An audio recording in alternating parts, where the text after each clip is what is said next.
원수가 내 영혼을 핍박하며 내 생명을 땅에 엎어서 나로 죽은 지 오랜 자 같이 나를 암흑 속에 두었나이다. 아멘. 기도하겠습니다. 하나님, 귀한 아침을 또 깨우고 기도하는 믿음의 백성들을 하나님 축복하시고 하나님의 크신 계획과 인도하심으로 우리가 자유하고 승리할 수 있도록, 또 우리가 때로는 시험 당할지라도 주님 항상 우리를 지켜주시는 놀라운 은혜를 경험하도록 붙들어 주옵소서. 이 시간 동안 범사에 감사하여 드린 예물이 있사오니 축복하시고, 또한 우리 모든 성도들의 예배 때마다 하나님께 간구하며 나아가는 기도의 소원을 인도하시고 기뻐받아 주옵소서. 지켜주실 것을 믿사오며 거룩하신 예수 그리스도 이름으로 기도 올리옵나이다. 아멘. 사람은 위기에 그 진가가 발휘가 됩니다. 그래서 어떤 그런 위기가 왔을 때, 야, 저거를 저렇게 지혜롭게 이겨 나가는구나라고 감탄 받을 때가 있죠. 사실 이제 지도 코너에 몰리면 물립니다. 굉장히 사납게 물죠. 이게 저희 아파트 부근에 고양이들이 좀 여럿이 있어요. 여럿이 있는데 가끔 가다가 무서울 때가 있어요. 근데 고양이들 이렇게 무서워 안 보이지 않는데 얘네들이 가끔 본인들이 위기라고 생각할 때 보면 눈빛이 바뀌어요. 그러니까 아무래도 고양이를 좋아하는 사람이 있을 수도 있지만 또 고양이를 이렇게 썩 좋아하지 않는 사람도 분명히 있기 때문이죠. 그래서 이 미물인데, 이 고양이인데도 자기가 어떤 위기가 있다면 눈빛이 달라지고 지나가는 사람들을 바라보는 눈빛이 다르는 것을 느끼게 됩니다. 군부대에서도 심한 폭력을 당하거나 어떤 그런 학대를 경험하게 되면 이 사람이 이제 눈이 돌죠. 이제 그래서 가끔 군대에서 사고가 나는 경우들을 보게 되면 굉장히 약자인데 이 사람이 이제 괴롭힘을 당하거나 어려움을 당해서 정말 사고를 일으키는 경우들을 보게 됩니다. 그러니까 즉 평소에는 정말 약하다가 갑자기 폭발하는 그런 순간이 있다라는 것이죠. 왜 그럴까요? 감정적인 것이 강하기 때문입니다. 평소에는 뭐 약간 눌려 있거나, 또 평소에는 약간 의기소침해 있거나, 또 때로는 좀 억눌려 있는 그런 사람이 점점 이 감정이 팽창이 되는 거죠. 그래서 누가 툭 한번 건들면 풍선이 터지는 것 같은 이 감정 폭발을 하는 경우들을 보게 됩니다. 그런 이 풍선이 터지는 듯한 감정 폭발을 하게 되면 사실 걷잡을 수가 없죠. 누가 이게 말려도 말려지지가 않고 또 이 제어가 되지 않는 것들을 보게 됩니다. 그러니까 제어가 되지 않으면 어떻게 될까요? 자기 스스로도 파괴가 되고 우리 주변도 공동체도 파괴가 되는 것을 볼 수 있습니다. 그래서 이 죽을 것 같은 순간, 또 이 너무나 억눌려서 정말 이 감정을 어떻게 할 수 없는 그 순간에, 이 눌림이 있는 그 순간에 어떤 마음으로 살아가야 될까요? 오늘 다윗도 굉장히 강한 눌림 속에 있었습니다. 다윗을 죽이려고 온 원수 때문에 어려움과 고통이 있었죠. 우리가 3절과 4절 말씀인데요, 한번 보겠습니다. 3절 4절. 원수가 내 영혼을 핍박하며 내 생명을 땅에 엎어서 나로 죽은 지 오랜 자 같이 나를 암흑 속에 두었나이다. 그러므로 내 심령이 속에서 상하며 내 마음이 내게서 참담하나이다. 지금 이 다윗은 원수가 핍박했어요. 근데 이 핍박한 정도가 어떤 핍박이었습니까? 생명을 거두려고, 생명을 빼앗으려고 했어요. 그래서 그런 위기 때문에 자기 스스로가 죽은 지 오래된 것 같이, 그러니까 살아도 산 것 같지 않은 그런 암흑 속에 살고 있었습니다. 그래서 그 영혼이, 그 생활이 오래되다 보니까 마음이 어떻습니까? 너무너무 상한 것이죠. 너무너무 참담하다고 자기 스스로를 그렇게 고백하고 있습니다. 사실 입으로 이런 고백이 나올 정도라면 다윗은 아마 너무너무 큰 어려움에 있었을 것입니다. 다윗을 가장 많이 괴롭혔던 사람이 누구였습니까? 바로 사울이었죠. 십수년 동안 그를 따라다니며 죽이려 했습니다. 따라다니며 모함했습니다. 따라다니며 다윗을 괴롭혀했습니다. 그러면 사람이 사실은 노이로제라고 하죠. 그냥 잠을 자도 잠잔 것 같지 않고 그냥 이렇게 있어도 저렇게 공격할 것 같고 저기 숨어도 쫓아올 것 같은 정말 뭐 피할 곳이 없는 그런 위기 가운데 그 마음이 아마 너무너무 상해 있었을 것입니다. 힘이 없는 권력이었는데 그를 질투해서 그냥 사울이 다윗을 쫓아다니는 이 공격 가운데 다윗은 아마 너무너무 마음이 힘들었을 것입니다. 그러면 다윗이 스스로 선택할 수 있는 선택지가 있었겠죠. 무슨 선택을 했을까요? 아마 이 정도 위기라면 스스로 이렇게 살아서 뭘까? 아마 이런 낙심도 있었을 것입니다. 결과를 좋게 생각하지 않았을 것이에요. 죽을 각오로 사울에게 덤비든지 아니면 그냥 내가 포기하고 죽던지라고 생각을 했었을 것입니다. 그러나 이 두 가지 선택은 다 어떻습니까? 모두 다 파괴하는 결과죠. 그러니까 서론에 말씀드린 대로 감정이 쌓였다가 팽창해서 폭발하면 뭔가 얻을 수 있을 것 같지만 나도 죽고 공동체도 죽게 되는 것이에요. 다윗은 신앙이 있었기에 어떻게 해결했을까요? 하나님 앞에서 이 문제를 해결해 나갑니다. 우리 5절 말씀 볼까요? 5절입니다. 내가 옛날을 기억하고 주의 모든 행하신 것을 읊조리며 주의 손이 행하는 일을 생각하고. 자, 이런 위기와 어려움과 참담한 괴로움 속에 다윗이 기억을 되새기면서 하는 행동은 과거에 하나님이 나를 인도해 주신 것을 다시 한번 떠올랐던 거죠. 내가 아무리 어렵고 괴로움이 있더라도 그 괴로움 속에 하나님 하셨던 것들을 떠올리며 치유를 받았다는 것입니다. 운동선수가요, 슬럼프에 빠집니다. 아무리 잘하는 선수도 슬럼프에 빠져요. 그 슬럼프에 빠지면 잘했던 이 게임도 잘 못해요. 그리고 왠지 막 잘 안 될 것 같아요. 그런 것이 바로 슬럼프죠. 근데 이 슬럼프에 빠지면 운동선수가 가장 많이 하는 것이 무엇인지 아십니까? 옛날에 잘했던 폼을 떠올리는 것이에요. 그러니까 보는 거죠. 요즘은 이제 워낙 최첨단 장비가 있으니까 과거에 잘했던 폼과 자세들을 이 영상을 통해서 다 이렇게 봅니다.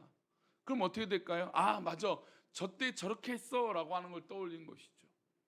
지금 다윗이 너무나 참담하고 어려운 이 순간에 과거의 일을 떠올리는 것이죠. 그래서 과거에 하나님이 나를 도우셨던 일, 과거에 하나님이 역사하셨던 것을 떠올립니다.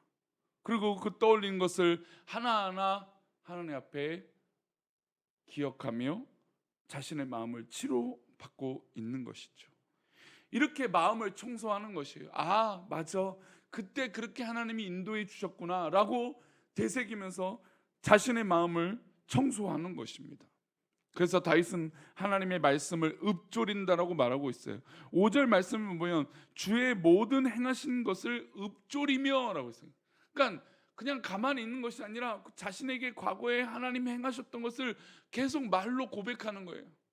어떤 사람들 보면, 상처를 받은 사람들 보면 입을 딱 닫고 있는 사람이 있어요. 그러면 무슨 문제가 해결되지 않아요. 그러니까 어쨌든 감정은 뭔가 해결이 돼야 돼요.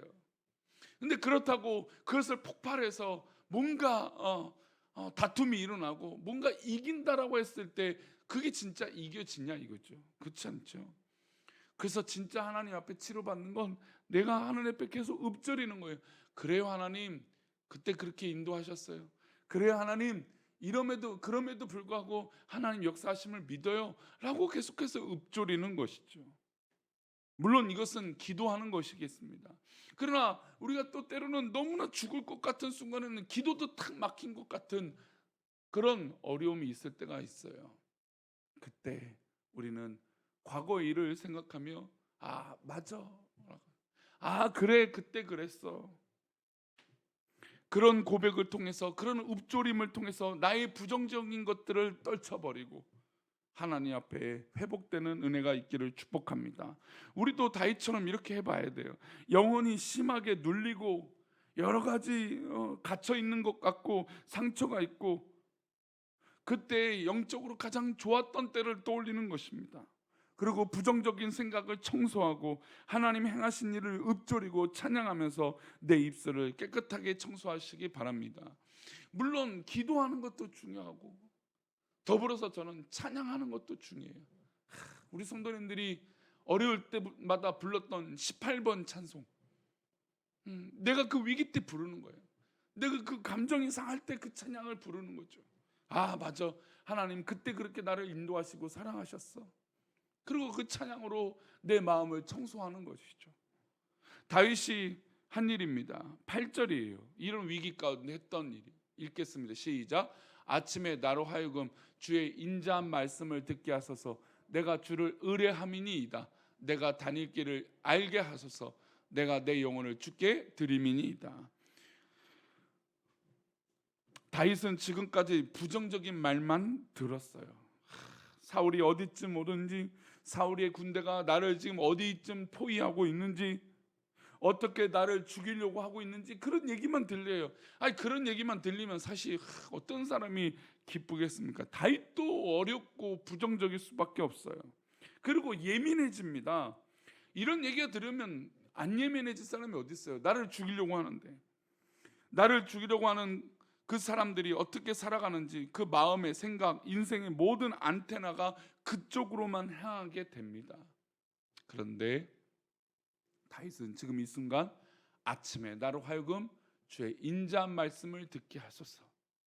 그러니까 나를 공격하고 나를 어렵게 만드는 그 말을 자꾸 신경 쓰는 것이 아니라 지금 이 순간에 하나님 말씀을 귀 기울이고 그 말씀을 듣겠다라는 것이에요. 그리고 누를 의지합니까? 주님을 의지하겠다라는 거예요. 그리고 하나님 앞에 간구하는 것이죠. 하나님, 내가 오늘 가는 길을 알게 해주시고 내가 오늘 행해야 될 그 길을 알게 해주십시오. 내 영혼을 주께 드리겠습니다. 자, 지금 다윗의 선택지는 많지 않습니다. 사울로 하여금 들리는 얘기는 계속해서 부정적인 일입니다. 그러나 그때일수록 오히려 하나님의 말씀을 귀 기울이고 그 말씀대로 내가 그 길을 걸어가겠다 할 때 하나님께서 우리에게 살 길을 열어주실 줄 믿습니다. 오늘 우리가 하나님의 말씀을 듣고 우리 성도님들이 길이 열려지기를 축복합니다. 내 길이 열려서 내가 모든 결정하는 것들이 하나님 기뻐하시는 결정들이 되어야 될 줄 믿습니다. 그래야 살아나는 것이에요. 그래야 우리가 우리 마음을 자유롭게 할 수 있는 것입니다. 말씀이 나를 소생케 합니다. 말씀이 내 영혼을 새롭게 합니다. 말씀이 내 마음을 청소해 주십니다. 부정적인 말만 듣다 보면 영혼이 피폐해집니다. 죽을 수밖에 없어요. 하지만 영원한 생명이신 하나님의 말씀을 들으면 그 말씀이 내 영혼을 살아나게 하고 그 말씀을 통해서 믿음이 새롭게 될 것입니다. 그러니 부디 우리 영혼이 눌릴 때 하나님의 말씀을 향하여 귀를 기울이시기 바랍니다. 세상의 수많은 소문과 소문의 꼬리를 물고 사람들의 말로 인해서 영혼이 피폐해지지 마시고 그 순간에 나를 인도해 주시는 하나님을 믿고 그 길을 하나님 앞에 맡기고, 그리고 오늘도 내 입에서 내가 정말로 행복하고 감사했던 하나님 주신 그 은혜를 읊조리며 우리 성도님들의 마음이 청소가 되어지는 놀라운 은혜의 하루가 되시기를 축원합니다. 기도하겠습니다. 하나님, 우리 마음에 정말 더러운 방이 있다면 이 마음의 방에 오늘 아침에 기도할 때 깨끗하게 되어지는 은혜를 경험하게 해주시고, 우리가 다윗처럼 이런 위기와 사람의 말로 인하여 여러 가지 상황적인 판단이 두려운 것들이 있다면 하나님, 오늘 하나님의 은혜를 읊조리고 하나님을 찬양하는 놀라운 은혜가 있게 하여 주시옵소서. 하나님, 우리 성도들 이 아침에 하나님의 길을 걸어가며 또 우리의 길을 하나님께 맡김으로 오히려 더 큰 자유를 누릴 수 있도록 은혜를 베풀어 주옵소서. 지켜주실 것을 믿사옵고 거룩하신 예수 그리스도 이름으로 기도올렵나이다. 아멘. 하늘에 계신 우리 아버지여, 이름이 거룩히 여김을 받으시오며 나라의 마옵시며 뜻이 하늘에서 이룬 것 같이 땅에서도 이루어지이다. 오늘날 우리에게 일용할 양식을 주옵시고 우리가 우리에게 죄 지은 자를 사하여 준 것 같이 우리 죄를 사하여 주옵시고 우리를 시험에 들게 하지 마옵시고 다만 악에서 구하옵소서. 대개 나라와 권세와 영광이 아버지께 영원히 있사옵나이다. 아멘.